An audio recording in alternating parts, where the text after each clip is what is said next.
नाज़रीन, गुज़श्ता रात parliament lodges में जो कुछ भी हुआ, जहां वो एक जानिब काबिल मुज़म्मत है, वहीं उसने हमारी नस्ल को तहरीक अदम एतमाद से पहले पाकिस्तान की सियासत के मुख्तलिफ तल्ख और शीरी लम्हों का ऐनी शाहिद भी बना दिया है।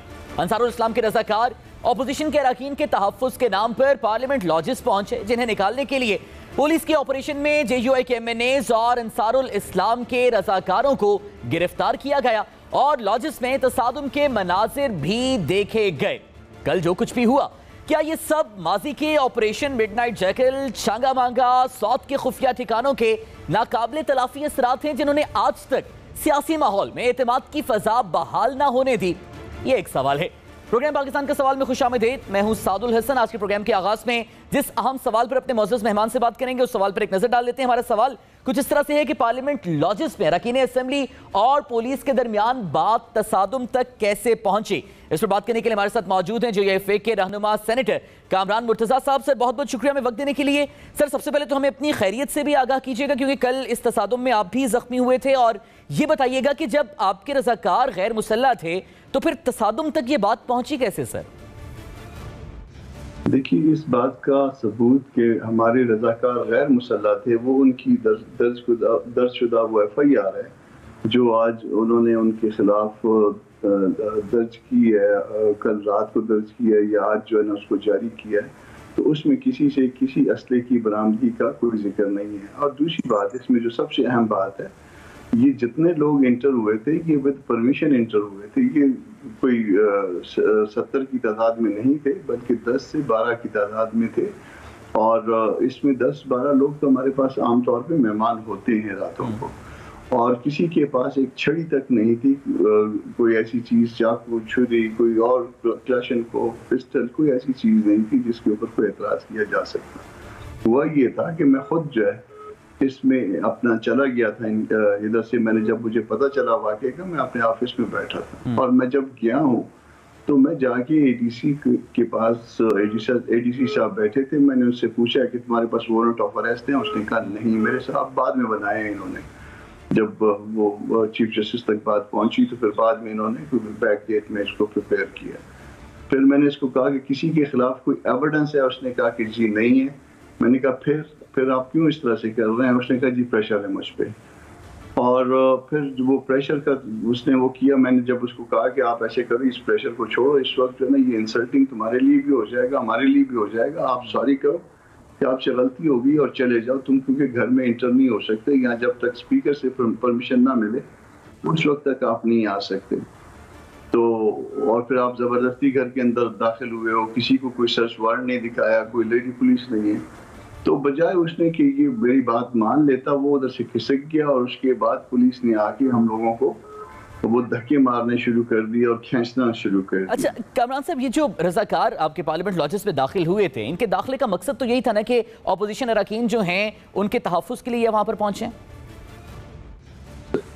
वो इतनी बड़ी तादाद थी नहीं। वो आप इसको आप रज़ाकार कह लें, आप इसको खिदमतगार कह लें, आप इसको चौकीदार कह लें, वो सिर्फ इस हद तक था कि फ़र्ज कर लीजिए कि मेरे साथ अगर कोई नहीं है और मुझे उठा लिया जाए तो किसी को पता भी नहीं चलेगा कि मैं कहाँ गया हूँ।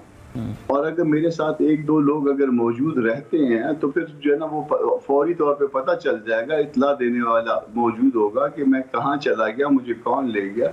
तो इस तरह से मैं गुमशुदा नहीं हूँगा, मिसिंग नहीं हूँगा। तो इनकी मौजूदगी का 19 के करीब तो कल, बल्कि दुरुस्त भी कीजिएगा अगर ये स्टैट्स ठीक है, कि 19 के करीब तो रज़ाकार कल गिरफ्तार किए गए थे। फिर ये भी कहा जा रहा है कि कुछ जो है वो अपना लिबास तब्दील करके फिर वहां से निकलने में भी कामयाब हो गए। तो अगर 19 के करीब गिरफ्तार किए गए थे तो फिर तो तादाद ज्यादा थी अगर वहां पर मौजूद थे। गलत बयानी कर रहे हैं। उसमें जो लोग गिरफ्तार किए गए थे, हमारे अपना जो यहाँ के ओहदेदार हैं उनको भी उठा के लेके चले गए थे। इस्लामाबाद के जो ओहदेदार हैं उनको भी, उनकी चूंकि दाढ़ियाँ थी या उन्होंने सर पे पगड़ियाँ बांधी हुई थी, तो इस गलतफहमी में कि इन्होंने शायद कपड़े बदल दिए हैं या इनको किस तरह से है, तो उनको भी उठा के ले गए थे। वो चंद लोग थे। अच्छा, तो कामरान साहब रिहाई किस तरह से हुई फिर? क्योंकि जो हुकूमती तर्जुमान है उनका तो आज सुबह से मौक़िफ़ ये है कि रात भर माफियाँ तलाफियाँ होती रहीं आपके अरकान की जानिब से और फिर उनको रिहा किया गया। इस बारे में बताइएगा, रिहाई कैसे हुई? تو بتائیں نا کہ کس سے ہم نے معافی مانگی ہے. ہم تو میں رات کو خود جو ہے نا 4 بجے تک جو ہے نا وہ موجود تھا مختلف جگہوں پہ, کبھی تھانے اور کبھی ہاسپٹل اور کبھی دوسرے تھانے. تو باقی لوگ بھی جو ہے نا اسی طرح سے سب جگہ اس معاملے میں موجود تھے کہ کس نے معافی مانگی ہے. شیخ رشید صاحب سے مانگی ہے, عمران خان نیازی سے مانگی ہے, یا ان کے اور جو دوسرے حضرات ہیں ان میں سے کسی سے مانگی ہے. بتائیں گے نا. یہ ہوا یہ تھا کہ اس میں کوئی ہائی اپس انوالو ہوئے تھے, اور انہوں نے جب سارا پاکستان بند ہو گیا تھا تو وہ پھر جو ہے نا وہ معاملہ جو ہے وہ بگڑنے کا اندیشہ شاید ان کو پیدا ہوا. تو ان کی طرف سے یہ کہا گیا تھا کہ ہم ذمہ لیتے ہیں کہ صبح سے پہلے جو ہے نا وہ آپ کے لوگ واپس آ جائیں گے, آپ کے جو ہے نا یہ روڈز کھول دیں. تو اس پہ مولانا نے اپنی کال واپس لی تھی, اور پھر اس سے پہلے جو ہے نا وہ روڈز کھلنے سے پہلے جو ہے نا وہ بندے جو ہے نا وہ خود بخود واپس آ گئے تھے. نام نے ضمانت کرائی تھی کہ گرفتاریوں پر بھی بالکل ان گرفتاریوں پر بھی گورنمنٹ نے یہی سوال کیا, اور شیخ رشید صاحب نے تو کہا کہ یہ گرفتاری پولیس نے نہیں کی. ان کا تو بلکہ یہ کہنا تھا کہ یہ تو کمپنی کے مشورے کے لیے خود گرفتار ہو کے چلے گئے اور ایس ایچ او کے دفتر میں بیٹھے ہوئے تھانے میں. وہ آپ نے فوٹیج دیکھے ہوں گے جس میں جمال الدین صاحب کی پگڑی گر رہی ہے اور پولیس نے ان کو دونوں بازوؤں سے پکڑا ہوا ہے, اور اسی طرح سے دوسرے ایم این اے صاحب کو اور باقی ریمیننگ لوگوں کو. تو اگر وہ ایم این اے کو نہیں لے جانا چاہتے تھے, میں نے اے ڈی سی کو خود کہا ہے, اے ڈی سی کو آپ ابھی لائن پہ لے لیجیے, میں نے خود کہا ہے کہ آپ کس کو لے جانا چاہتے ہیں اس کے وارنٹ دکھا دیجیے اور آپ لے جائیے.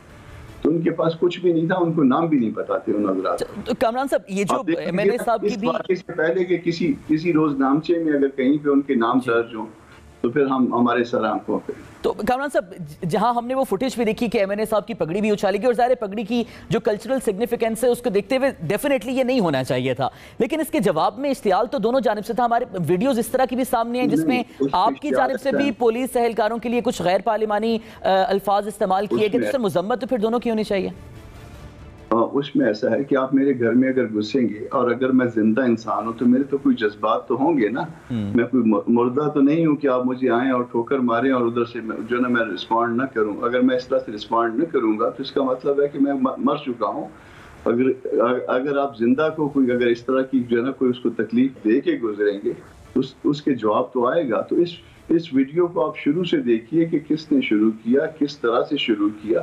پھر اگر کوئی غیر پارلیمانی الفاظ اگر کوئی مارنے کے نتیجے میں اور بے عزتی کے نتیجے میں اگر کوئی کہتا ہے تو پھر آپ ہوتے تو آپ کیا کرتے ہیں؟ بالکل پہناتے کہ آپ نے بہت اچھا کیا. کامران صاحب لیکن مسئلہ یہ نہیں کہ جو پولیس اہلکار ان الفاظ کا نشانہ بن رہا ہے, اور ڈیفینیٹلی اس کو جو گالیاں بھی دی جا رہی ہیں وہ تو آپ کے اپنے مطابق دباؤ میں ہے, وہ تو خود اوپر سے پریشر میں, اور شاید پریشر اگر ہے بھی تو وہ تو اس کے افسران پر ہے, وہ تو دباؤ میں بیچارہ کوئی اہلکار ہے. ذاتی طور پہ مارا بھی تھا, اس نے ذاتی طور پہ گالیاں بھی دی کہ وہ بہت بدتمیزی کر رہا تھا, وہ مار بھی رہا تھا اور گالیاں بھی دے رہا تھا. اور صرف مجھے نہیں باقی اس نے ایم این اے صاحب کو بھی جو ہے نا اس نے 1-2 ہاتھ مار دیے تھے.